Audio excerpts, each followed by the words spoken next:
Halo, Selamat sore. Selamat sore teman-teman semua.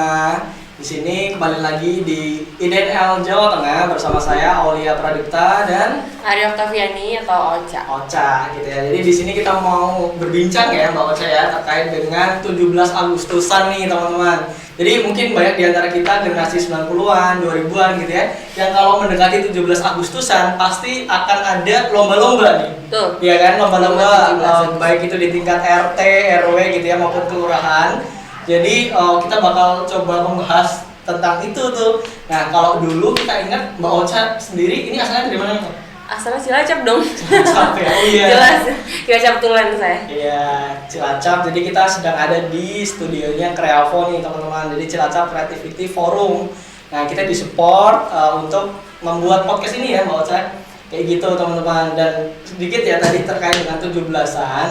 Karena kayak gini, pasti dong teman-teman semua pasti ingat ketika masih kecil kita ya ataupun remaja, kita akan ada banyak sekali lomba di tingkat RT tadi ya, ataupun di sekolah mungkin ada ya.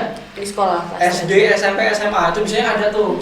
Ada kelas meeting terus kita lomba 17-an. Nah, mungkin kita bakal tanya nih ke Kak Ocha. Kak Ocha gimana? Dulu pengalamannya waktu kecil atau remaja nih? Oke, berarti sedikit curhat ya ini sesi curhat. Jadi dulu kecil itu mungkin SD ya, karena nggak tahu kenapa dulu lomba di sekolah tuh nggak ada zaman aku. Jadi adanya tuh di lingkungan rumah atau di RT ya. Jadi di lingkungan RT biasanya itu tanggal 16 malam, berarti 16 Agustus malamnya kita kirakatan biasanya. Jadi di situ PRT-nya bilang sama warga RT-nya, mau nanti malam datang, bisa jam 7 atau habis maghrib buat potong tumpeng lah, makan bersama. Tapi sebenarnya tujuan dari tirakatan itu adalah untuk mendoakan para mereka pahlawan yang telah gugur, yang telah berjuang untuk Indonesia, untuk mengibarkan bendera merah putih gitu. Jadi sesi tirakatan adalah doa sebenarnya. Nah, setelah kita berdoa tanggal 16 malamnya itu 17 pagi ditunggu-tunggu. Nah, tanggal 17 paginya itu kita anak-anak terutama ya, anak-anak sampai mungkin SMP itu masih banyak yang ikut ya, teman-teman SMP sama SD. Nah, itu ada lomba kelereng pastinya, pecah air, terus habis itu ada masukin pensil ke dalam botol, terus habis itu apalagi makan kerupuk juga ya pasti yang.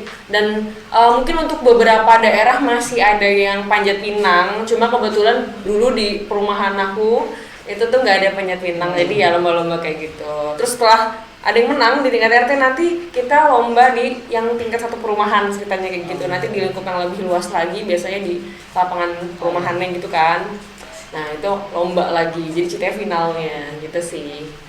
Ini menarik nih teman-teman. Jadi ada banyak lomba ya, dari lomba kelereng tadi ya, makan kerupuk, gitu ya, pukul air, gitu ya, ada panjat pinang nih. Kalau di beberapa daerah itu pasti ada gitu ya. Nah, ini sedikit cerita juga, lomba-lomba itu pasti ada maknanya ya. Pasti ada. Kayak misalkan nih pukul air nih, kenapa kita ditutup matanya, terus kita diputarin dulu ya, sebenarnya mukul air ya. Biasanya ini mukul kepala orang ya biasanya. Nah, keselnya tuh kayak gitu. Jadi kalau misalnya kita tinggal ditutup matanya terus jalan, kayak kita ngerti kan rutenya. Oh, kita bakal berjalan minimal 8 langkah lah, terus habis itu kita pukul nih airnya. But nyatanya kita diputar-putar dulu, oke? Jadi kemungkinan besar kita bakal melenceng ke lintasan orang yang akhirnya bakal bukan mukul kepala, bukan mukul air, tapi mukul kepala orang.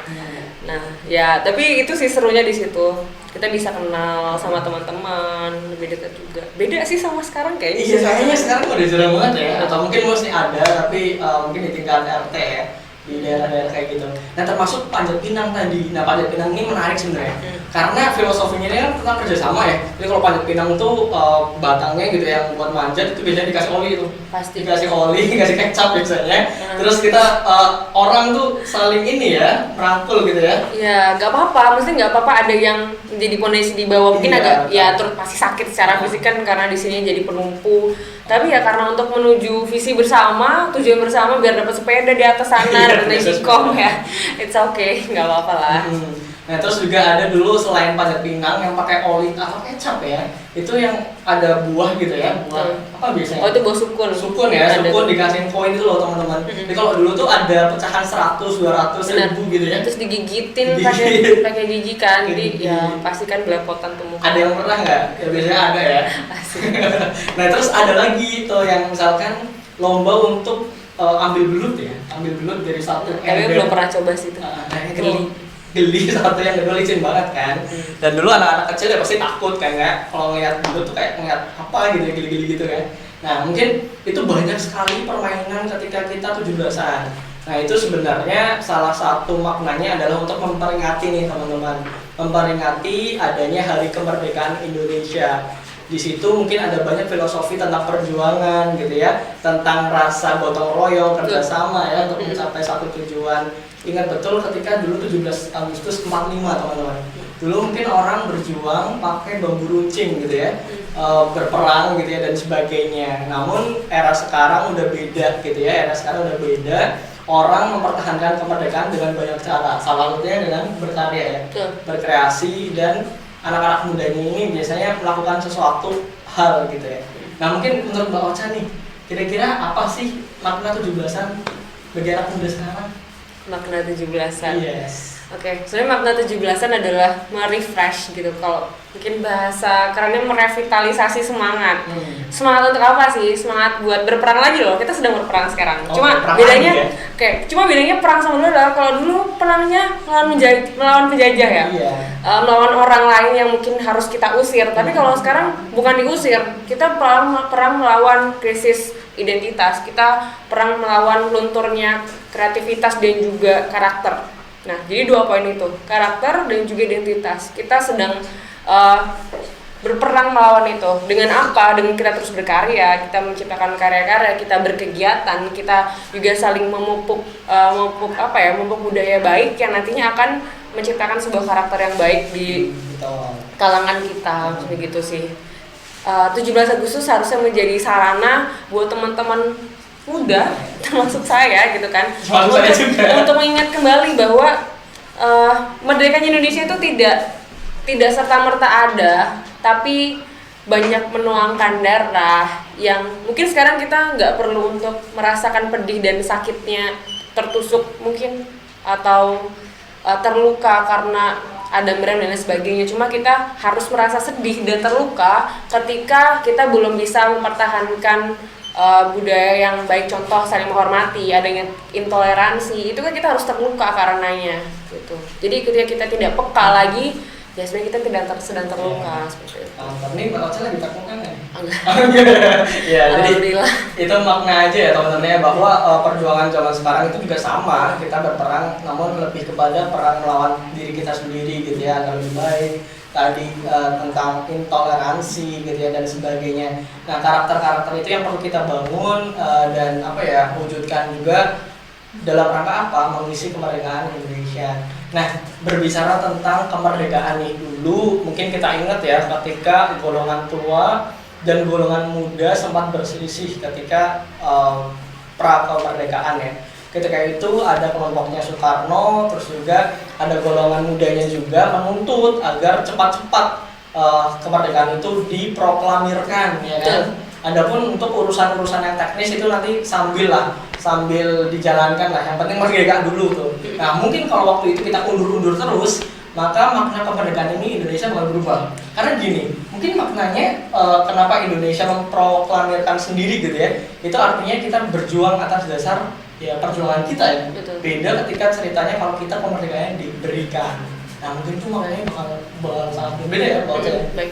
Kayak gitu. Nah mungkin Mbak Ocha tadi terkait dengan makna kemerdekaan dan 17-an. Menurut Mbak Ocha selain itu apa lagi sih maknanya?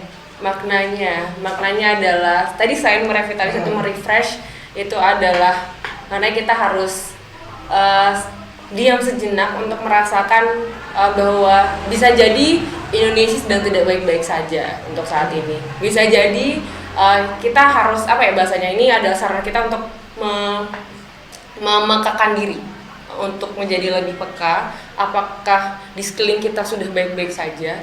Apakah mungkin tetangga kita masih ada yang kesehariannya masih terkendala dalam artian mungkin dalam makan mungkin masih kesulitan, pekerjaan hilang, ada yang mungkin putus sekolah.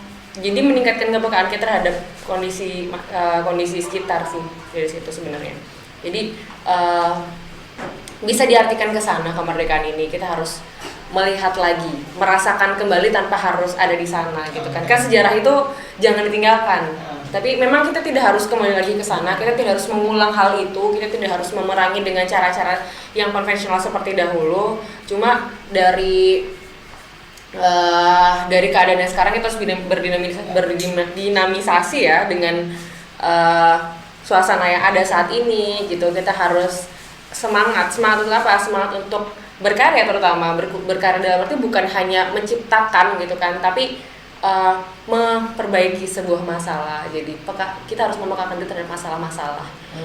Bisa jadi saat ini di ruangan yang hangat ini gitu kan, kita tidak merasakan ada yang lebih kurang di luar sana dan lain sebagainya. Jadi kita harus lebih bersyukur sih dengan adanya 17 Agustus ini.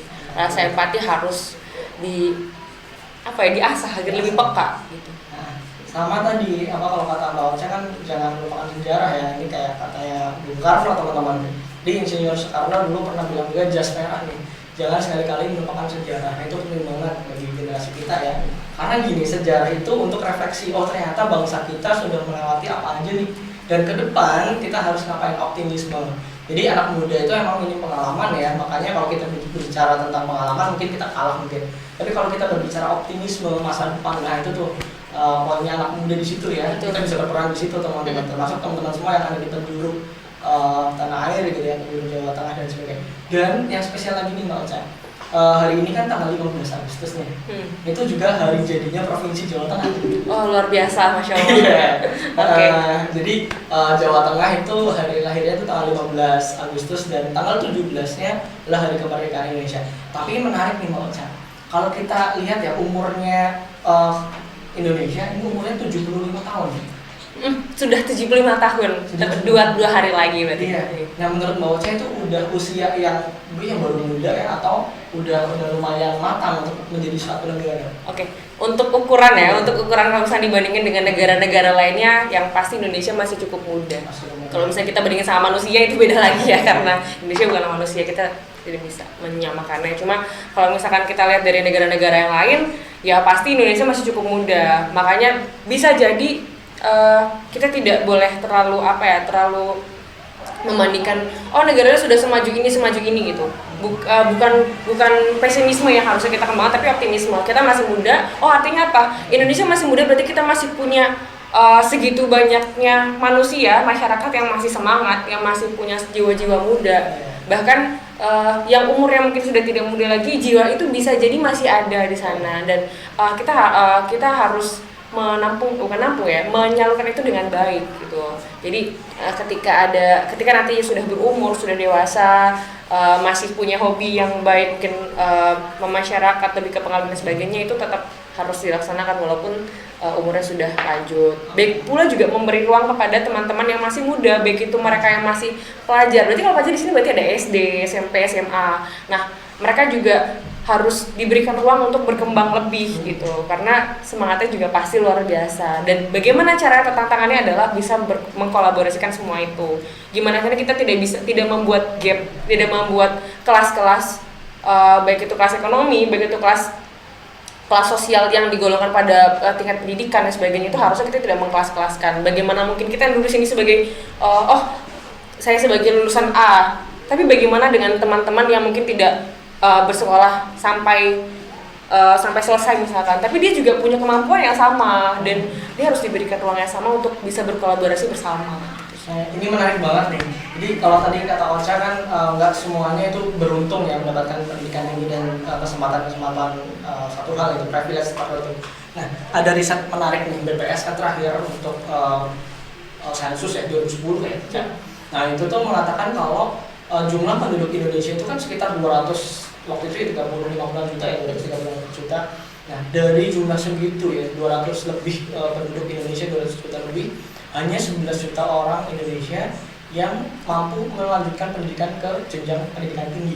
Baik itu univ, sekolah tinggi, gitu, institut dan sebagainya, itu 11 juta orang aja. Jadi kan berapa persennya gitu ya? Hanya berapa persennya aja gitu. Nah itu artinya memang teman-teman yang ada sekarang duduk di bangku pendidikan gitu ya, baik itu pendidikan menengah ataupun tinggi, ini patut bersyukur dan punya tugas yang menurut saya cukup penting dan urgent gitu ya. Bagaimana kita lebih bermanfaat bagi lingkungan sekitar kita. Kita menjadi agent of change-nya, kita menjadi mediator untuk menuju ke arah lebih baik. Kalau kata Soekarno ya apa? Jadilah kita sebagai penyambung lidah rakyatnya. Baik. Menarik banget ya. Dan jembatan emas menuju kemajuan. Nah itu penting banget.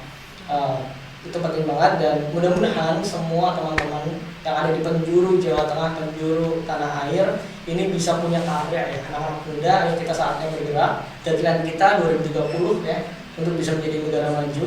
Indonesia ini sedang menghadapi bonus demografi. Kalau anak mudanya produktif.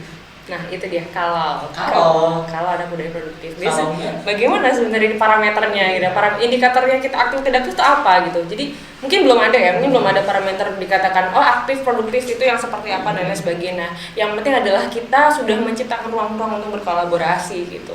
Mungkin banyak platform-platform yang kita bisa temukan untuk mengkolaborasikan anak-anak muda. Anak muda di sini bisa ya range waktunya berarti panjang ya anak muda itu sendiri, tidak membatasi dan lain sebagainya. Dan memulai untuk memperbaiki diri melalui apa ya? Mungkin kita bisa lebih memekakan diri seperti yang tadi saya bilang untuk melihat apakah di sekitar kita dulu ada yang salah atau ada yang kurang tepat. Mari kita coba menyicil, mari kita coba cicil untuk memperbaiki itu, karena aku yakin ya namanya masalah pasti itu saling berkaitan dan kita harus menyelesaikan juga dengan holistik, sedikit demi sedikit gitu tapi menyeluruh. Yes, apa yang kita bisa dan apa yang kita bisa lakukan sekarang ya, mulai dari yang terkecil, mulai dari sekarang itu penting banget ya, karena kita percaya ya kalau tiap orang pasti punya peran sekecil apapun itu. Jadi tebarkan kebaikan dimanapun teman-teman berada ya, kita berada. Dan juga kalau pengen mulai karya ya inilah momen paling tepat ya. Walaupun pandemi teman-teman, tapi pasti kita akan punya segudang ide yang terkait masalah tadi ya. Mindsetnya adalah problem solving ya. Ada masalah apa di sekitar kita, coba untuk terlibat aktif untuk menyelesaikan itu, walaupun mungkin belum besar ya pengaruhnya ya, tapi seenggaknya kita udah belajar kayak gitu sih. Indonesia Next Leader ini adalah salah satu platform juga yang kita harapkan bisa menjadi wadah ya, mediator untuk menyiapkan anak-anak mudanya kayak gitu untuk menjadi next leader-nya, baik itu di tingkat daerah maupun nasional. Ya mudah-mudahan ya itu bisa tercapai. Nah mungkin itu aja nih teman-teman. Jadi nantikan episode-episode selanjutnya dari IDNL Jawa Tengah. Saya Adipta. Terima kasih. Sampai jumpa. Bye.